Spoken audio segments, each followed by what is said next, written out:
Lawmakers are considering a bill in Olympia aimed at protecting the rights of abused and neglected children in our state.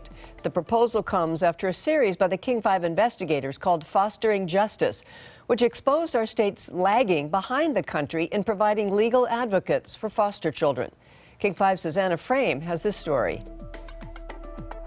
Most foster kids in Washington state are on their own when their cases head to court, where judges make life-altering decisions such as will the child go home or stay in foster care. In 9 years, Amelia Terhune lived in 8 places with no voice, no one explaining the legal process or her legal rights. I didn't have anybody when I was in foster care. Last year, the King 5 investigators found foster children like Amelia have no guarantee of an attorney to protect their rights in Washington, and that puts us at the bottom of the barrel. The state's grade on this issue is an embarrassing F.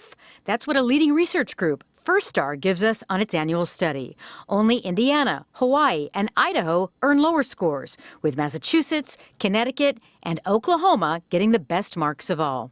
Fostering justice, that failure is keeping children in the system longer and costing taxpayers. Today in Olympia, part of the King 5 series was played for a Senate committee considering new law to provide attorneys for some foster children.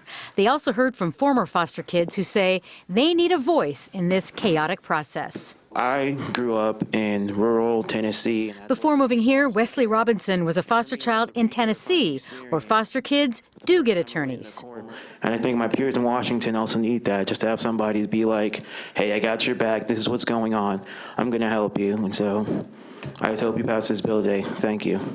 Opponents, such as the Judges Association, testified that counties cannot afford to pay for the extra resources. Because the counties, the court budgets just don't have the money to absorb this.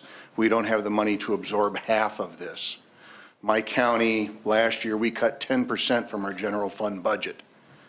So there isn't extra money available. Senator Steve O'Ban is the bill's prime sponsor. He says his bill would have the state kicking in 50% of the cost, and that the counties need to find the other half. This is an issue we really can't scrimp. This is an issue where we need to step up to the plate and provide the financial support for an advocate for every child, and it's time to do that. This bill has a long way to go before becoming law. It has to go through 3 committees, be approved by the entire Senate before being voted on by the entire legislature. Foster kids and their advocates across the state will be watching. In Olympia, Susanna Frame, King 5 News. A similar bill is being proposed in the House by Representative Roger Goodman. A hearing on that version will be held on Thursday.